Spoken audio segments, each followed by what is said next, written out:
Good morning, everyone. So I am a speech therapist and working as clinical supervisors at Stepping Stone Center. Today, my topic is managing communication needs with children with autism and other developmental disabilities. So, communication is not about just speaking or just language. So, it is about verbal and non-verbal communication. So, today I'll be concentrating majorly on this topic, how to encourage the child to communicate, be it verbal or non-verbal. So to do this, majorly what we need is acceptance, like accepting the child how he is, instead of putting our pressure or putting whatever our expectation on these children. And one more point is respecting their difference and making them accepted by the society as well. So instead of making them come to our world, like you do this, you speak to me, you have to follow this thing, you have to follow my rules, instead of putting everything on this child, the responsibility on this child, instead of that, we changing ourselves for these children's sake. So I will start with the session now. So first of all, let's see what is communication and what is language and what is speech. So when I say communication, it is overall. So communication can be just speaking, saying some joke, or expressing my needs, saying no to something, negation, expressing my emotion, I'm not feeling fine. So all these are communication. So when I am speaking now also, you can see how my hands are moving, how much expression I am giving, how my intonations are changing. So everything is communication.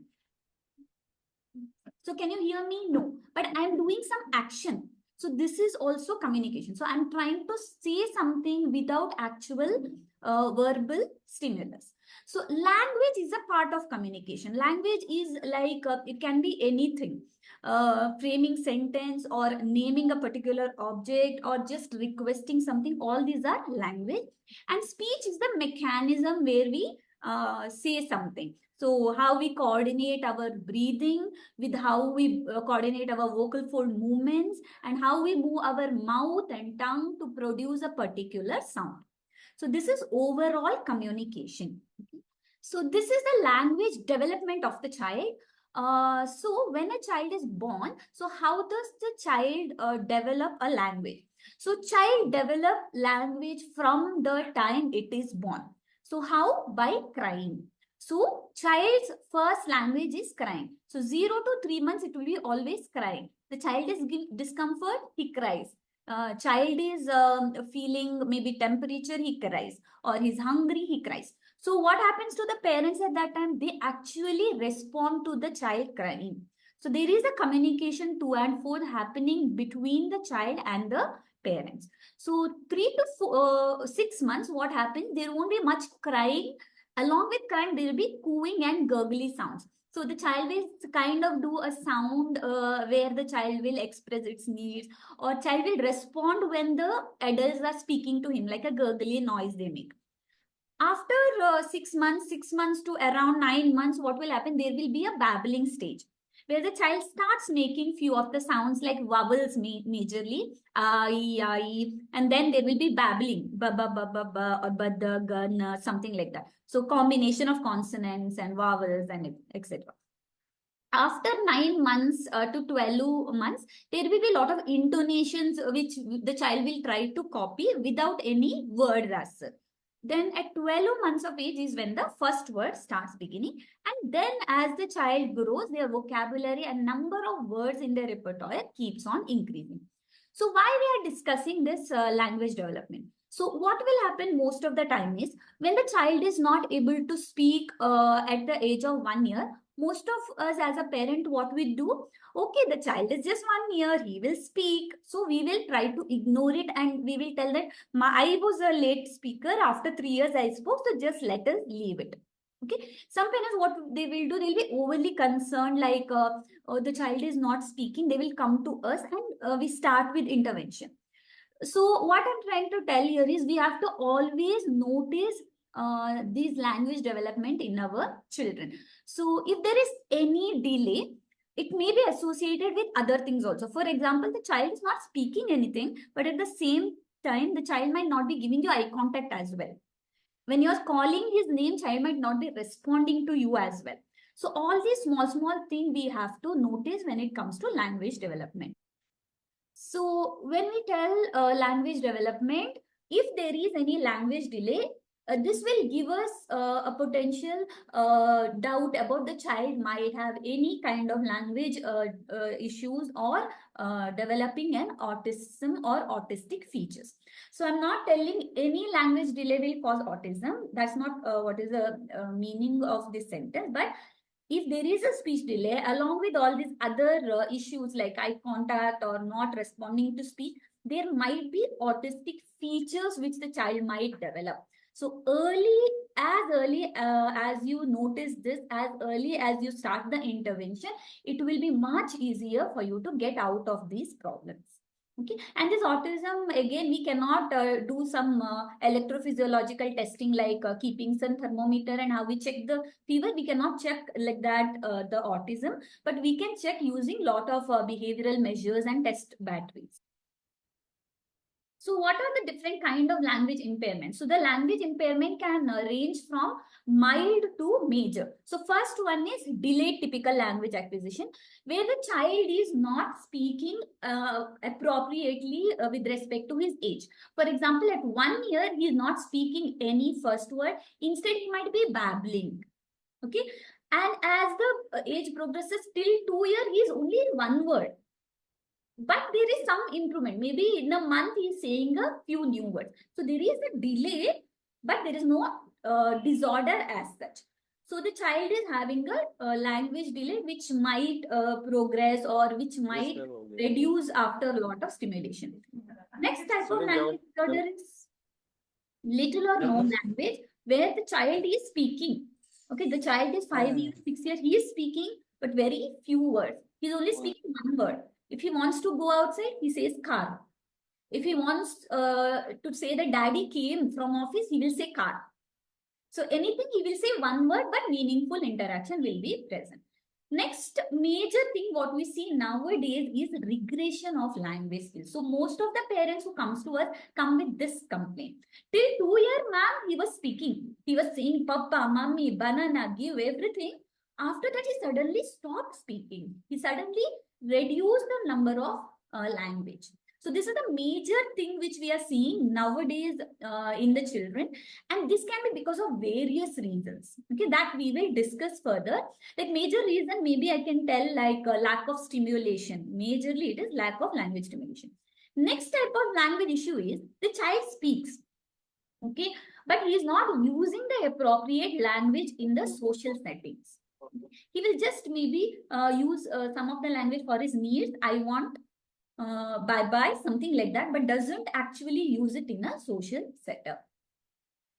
So any kind of language impairment, or even if the language is normal also, if the child has this autism spectrum disorder or ASD features, there will be some amount of language issues. It can be subtle articulation issues or any kind of speech problems. Most of the time, they will have the language and speech issues.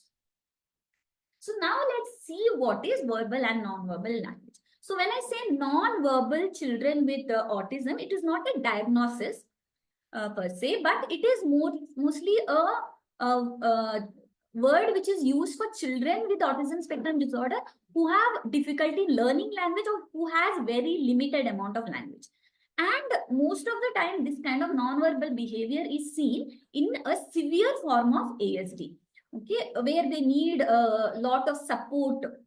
So moderate, severe form of ASD will have these language issues where the child will remain non-verbal. Okay, and most of the time in the research they say that 25 to 35% of children with ASD are having these non-verbal issues. So, as I said, it is seen in high support need ASD children, level 3 autism, this non-verbal kind of behavior is seen. In some cases, the children do learn language, but as I said, they might not use it appropriately. So for these children, there are a lot of other communication methods which I will be discussing further. And these communication methods, they will do wonderfully most of the time. So for example, 5-year-old kid is not speaking anything. If I give him any communication aid, for example, if I ask him to point to something and tell him what he wants, he'll nicely point. or if I ask him to do some sign language and say, he will do the sign language and he will express his needs. So such thing also can happen. Some children, again, in these children, they will develop language, but they will not use many of the communication strategies. Like they know what to say, they know banana, they know apple, they know he wants to eat, but he will not say it. Okay. Most of the children with ASD, they have a kind of communication. It's not, we can't call them non-verbal also, but not verbal also. Many of the time they will have something called as echolalia, or ability to repeat. So whatever I tell, he will repeat. Even sentence also the child will repeat. What is your name? He says, what is your name? But he is not responding to speech. So this is also a kind of language impairment. And some children will do this kind of echoes or scripting from televisions or other therapists also. For example, he has seen some television show where there is maybe monkeys jumping. So he keeps on saying that monkey is jumping on the bed. For everything in a day, he might keep on saying that. Okay, so he has language capturing in his brain, but he is not having comprehension. That means he is not understanding the meaning of monkeys jumping on the bed, and he is not able to generate his own language. Instead of asking, Mama, give me food, he will say, monkeys jumping on the bed. So he knows he has to communicate and he will get, but he doesn't know what needs to be communicated. Okay. Some of the time, these ability to speak repetitive or scripting can be for calming themselves down. Instead of communicating for his needs, he might simply keep on telling, monkeys jumping on the bed, monkeys jumping on the bed, monkeys jumping on the bed. So to calm his other senses or the sensory overwhelm which happens from the other brain areas, to calm themselves also, they can do this. So now the question is, what causes this non-verbal autism, or children with autism, why are they non-verbal? As you can see, that girl, same, my expression is, so hope you understand what I'm trying to tell. I don't know.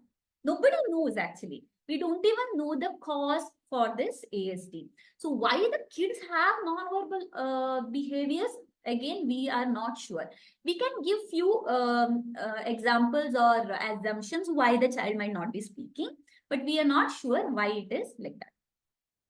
Again, I'm telling these children who are non-verbal, that means not able to speak, they are able to do sign language or communication tabs or apex wonderfully. Again, we cannot tell that they don't have intention to communicate. No, we cannot tell that. They communicate non-verbally, but verbally they might not be able to say things. So some of the children, non-verbal communication can be because of something called as apraxia. Apraxia of speech is a neurological disorder where there is kind of motor planning difficulties or motor coordination difficulties. So the child knows something which turns around his head is a fan, but he doesn't know how to produce the word f and n. So my lip is moving, f, my jaw is moving, and n, my tongue is moving. He doesn't know to plan this minute movement within millisecond, which our brain is actually doing right now. So this kind of problem is called as apraxia. Most of the time it is associated with ASD, but non-apraxic child also will have non-verbal communication. So how to diagnose this non-verbal communication? It is a very challenging job.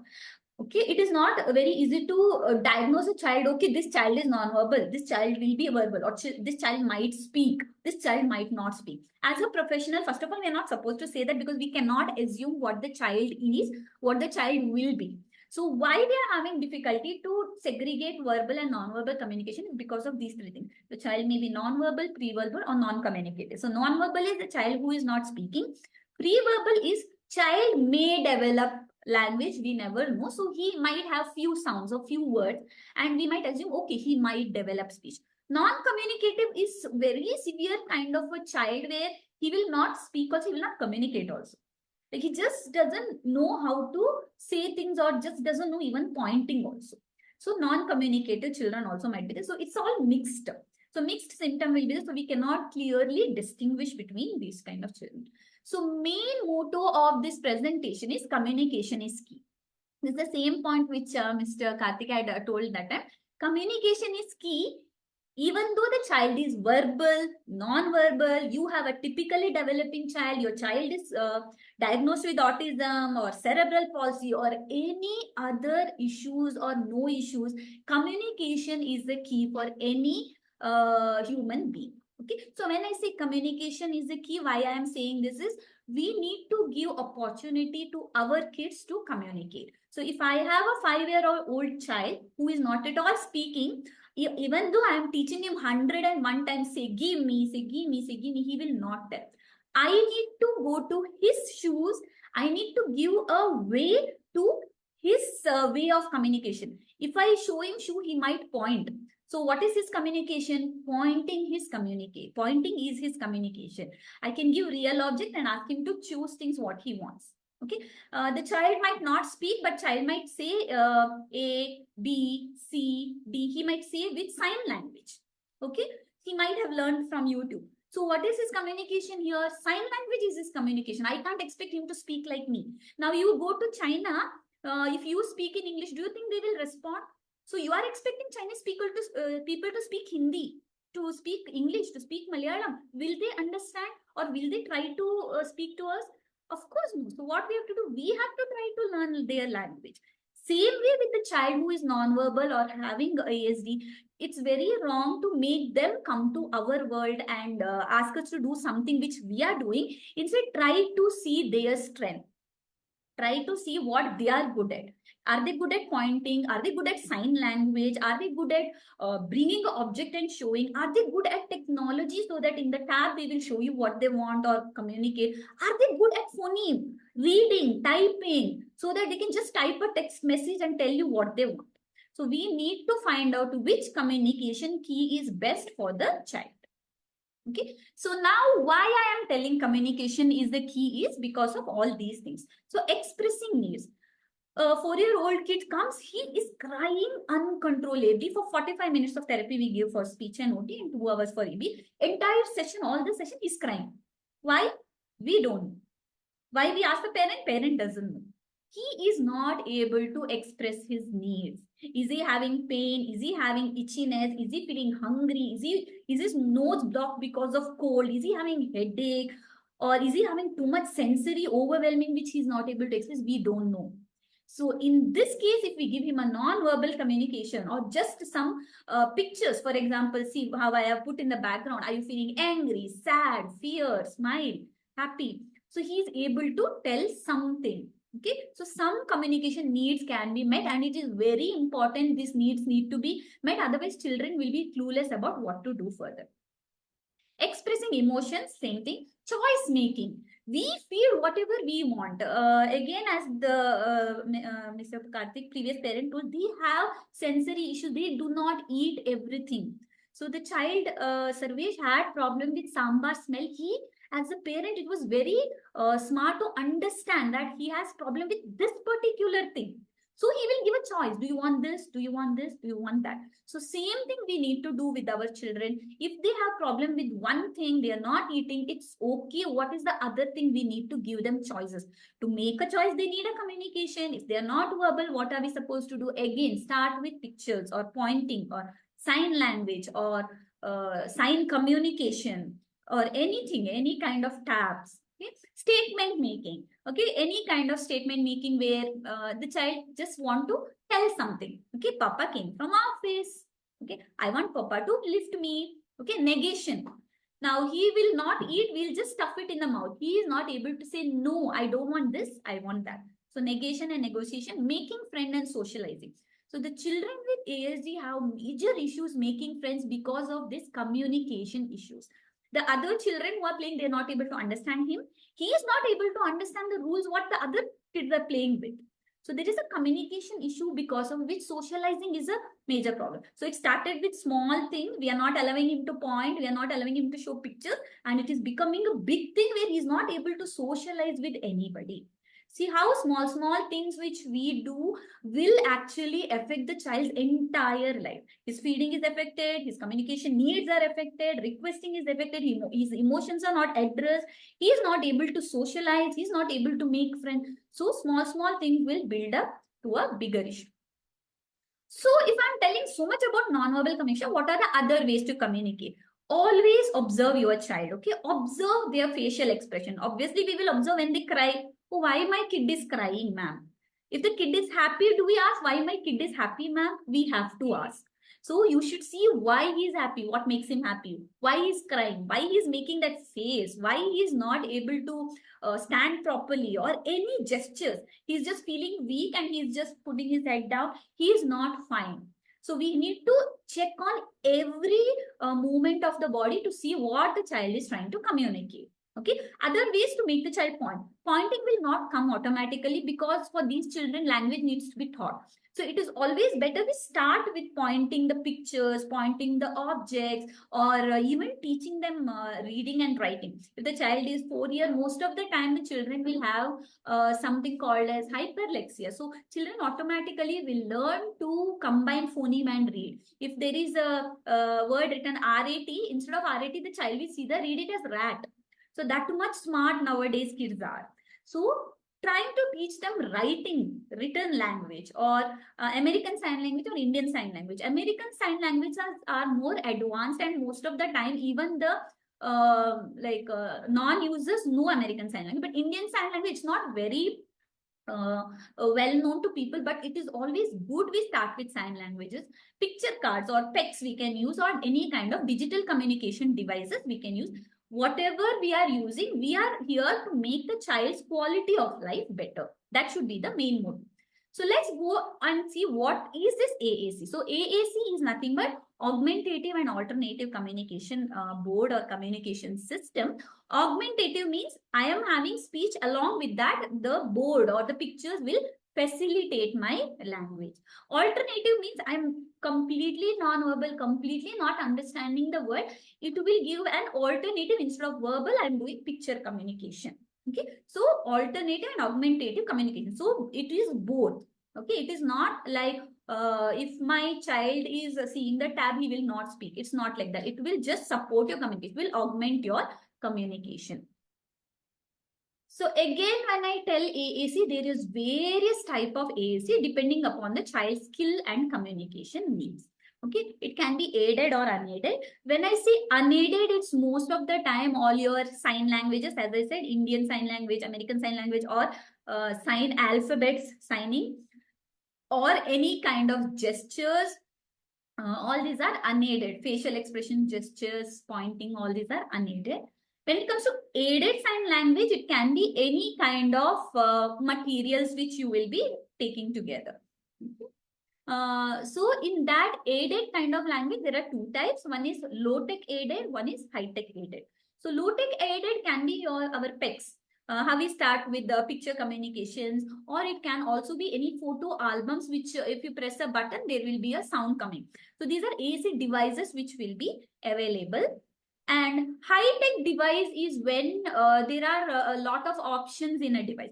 So you might have seen, since you're coming to different therapies and therapy centers, you might have seen some children using this tab and communicating using that. So there are these lot of apps. Indian apps are there and foreign apps are also there, where if you press one picture, no, it will voice out the picture for you. So these are all high tech AAC systems. This will also help children a lot in communicating and expressing. So I wanted to put up this app particularly because it is an Indian-based app, Avas. It's again a picture and text-based communication app. This also have a lot of pictures, and this we use it for Indian scenario because it has different language also. I think some 5-6 languages are there.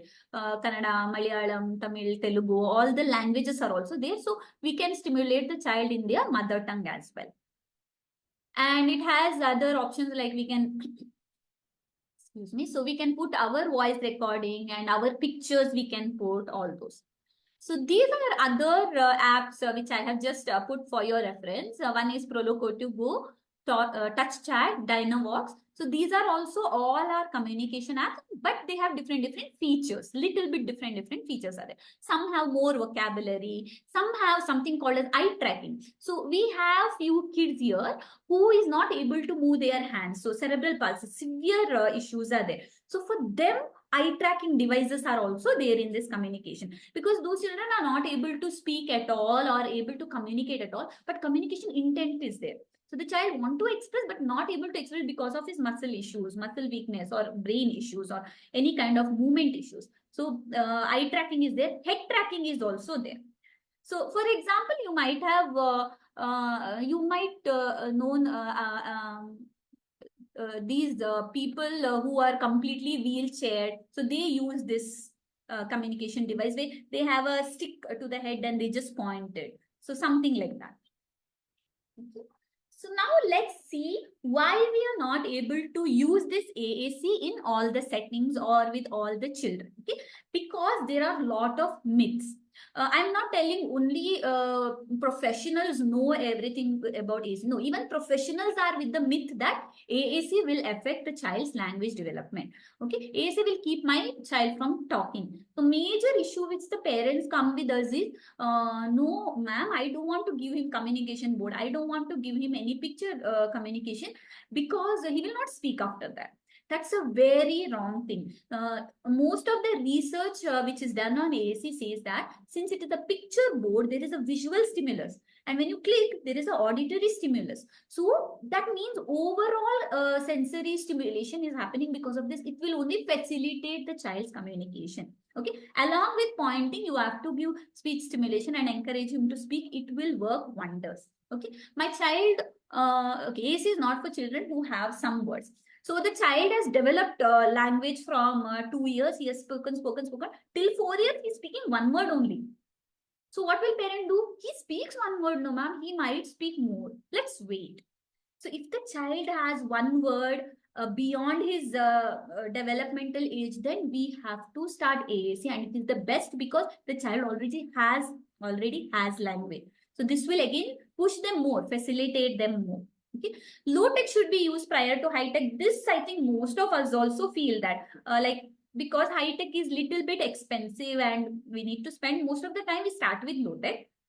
But if we can afford, we can provide, then it is better to start with high tech only, because we have a lot of options. We can take it wherever we go. Low tech, I'm speaking about all these picture cards. When you pick the picture cards, put it and take it everywhere you go, it's difficult. If it is a high tech, means I'm speaking about a tab where there is an app, you can just carry it everywhere and child can use it in all the settings. In school he can use, or if he is going for any classes, swimming classes he can use, or house he can use, all this. One more myth which people have is we should wait for speech to develop. That means keeping AAC as a last option. Ma'am, he is just 2-year-old. Why you want to give him a tab? Let him become 4-year-old. He will develop. If he don't develop speech, then we will give AAC. That is a very wrong thing to do again. Because if you keep AAC as the last option, again to learn AAC, the child needs time, right? So again, the language will be delayed. Okay. So what AAC communicators have to do first? So if the child is not speaking and if you have an information AAC, then please consult a trained speech therapist. So they will tell you what kind of AAC you can use it for your child and what strategies can be used. So one child will be different from the other. So different strategies can be used. So please, you have to consult any professionals. Communication partners. When I say communication partners, you give the tab or picture with the child and you leave him to the school. After coming to home, he does nothing. He just simply sits and watches TV and does not use the device. That shouldn't happen. The communication partner should be a therapist in the therapy setting, teacher in the school, and parents at home.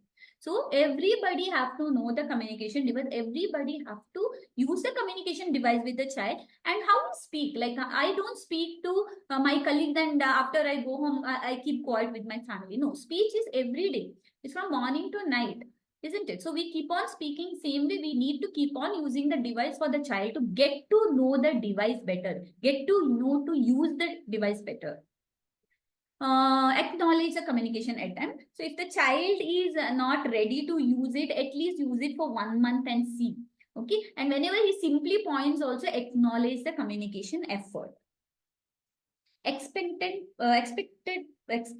pause is like we give a lot of language stimulation. giving time for the child to respond as well. So these are all the therapy techniques which I am telling. So to go deep into this, if you are a AAC user, always you can come to us and just we will train on how much expect and pause to give, where to acknowledge, how to model the AAC. We can tell it to you. But these are few of the points which I'm giving to know how to start using.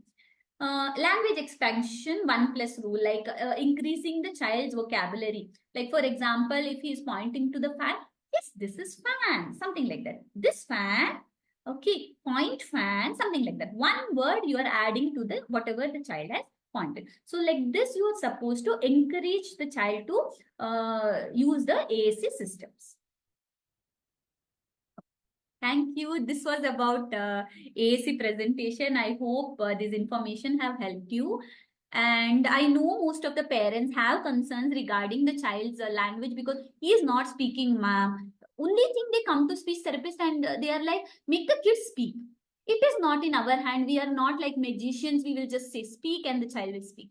There are a lot of neurological issues. The brain connections may be affected. The comprehension areas may be affected. The child intention is not there to communicate. So it is not like you come to speech therapy, the child will speak. We are not actually speech therapists, we are communication therapists. Our course is speech therapy, that's why our name is speech therapist.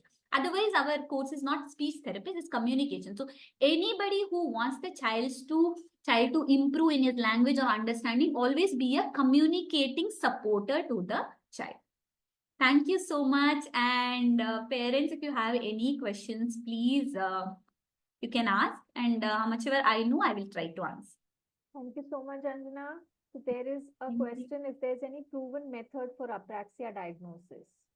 Yes. There is a proven method like Kaufman apraxia assessment is there. For the adults also there is apraxia battery is there, and there is a WAB also, Western aphasia battery, in that also apraxia testing is there. So apraxia is again a motor movement disorder. So if you ask the child to do any actions, there is again different types of apraxia: motor apraxia, verbal apraxia, ideational apraxia, idiomotor apraxia. There are different types. So the child is not able to form a movement. For example, if you ask the child to clap, he is not able to form this movement. He doesn't know how to get two hands together and go back. That is mostly like a motor apraxia. Now verbal apraxia, I am asking him to say ha. The child will just look at me. He knows what I'm saying, but he doesn't know he have to move his jaw first. And he have to put the air inside his mouth till the lips. And then put it out as pa. Okay? Pa. He doesn't know how to plan these coordination. So for this, there is test batteries. There is no physiological, electrophysiological testing is not there. Like how I said, thermometer keeping and checking, it's not there. But we have all these test batteries. Kaufman apraxia testing is there. Usually speech therapist will be doing, but most of the time what happens, this apraxia is associated with autism. That is why we're not able to separate to this thing. Most of them we don't give diagnosis because it is overlapping. And for autism, child with autism separately, there is no apraxia test. So because the child with autism have all these sensory issues, we cannot tell the child has apraxia and leave. Okay, I hope that answered. Any other questions? If there are any more questions, if you are not able to ask, you can put it in the chat at least. Yeah, Stephen Hawking's.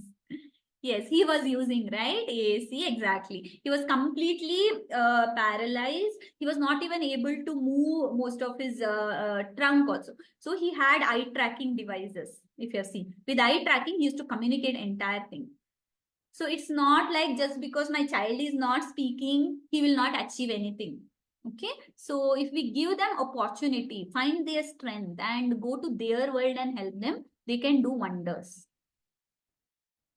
Any other questions?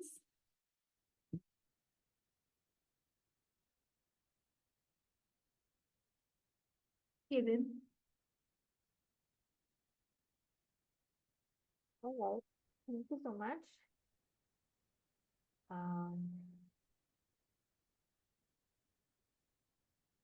So if you are a Stepping Stones parent, feel free to come and meet us in person and meet Anjana in person and ask the questions as well. But yeah. So I think we are wrapping up here. Any online speech worksheet we can use.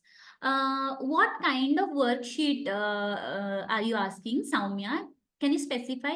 Like speech worksheet in the sense you want like understanding should improve. That is why you are saying, you are asking like practice worksheet with. That's right, ma'am. Like, if when we help the child to, communicate with us, we use the picture cards and, we use some gestures. But also, if we want a child to focus more on what we are trying to say, like, if I want to take him somewhere or if I want to communicate with him, like baking a cake, making stories, Yes. there are things which we as parents create, but if there's some format which we can use, will be more useful. Understood. Yeah, it is there. I don't know the sites as such, but if you search like in hours only, I think if you have some subscription for that, there also there are activities. There is some juice making videos and all that.